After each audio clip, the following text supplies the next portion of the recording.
Expanding mental health resources to children and teenagers. A statewide program is making it easier for doctors to connect with mental health professionals to help their patients quicker. Alexis Fernandez explains how a team at UNLV's medical school is helping support and expand the program. Jacqueline and John, according to the Mental Health America, Nevada consistently ranks among the worst states in the country for youth mental health resources.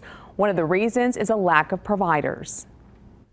Dr. Lisa Durrett, a child psychiatrist with UNLV's medical school, helped create the federally funded pediatric access line several years ago. These are programs that serve to bridge the gap between the need for children's mental health services, the fact that we have an acute shortage of child and adolescent psychiatrists, physicians who specialize in mental and behavioral health problems. PAL provides pediatricians and general practitioners statewide with access to psychiatrists who review patient cases.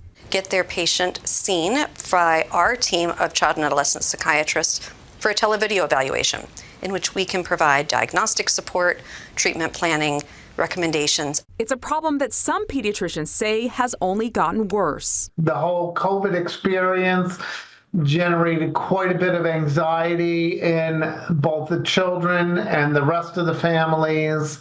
We're also seeing developmental delays as a consequence of the isolation. Patients can now get treatment quicker. When one has an emotional issue that is not being addressed, it festers and gets worse.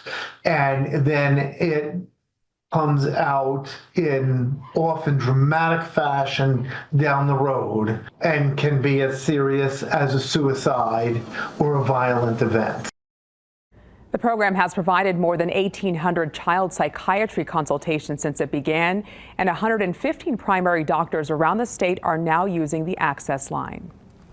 UNLV's medical school plans to launch a website in January where doctors can get more mental health care education.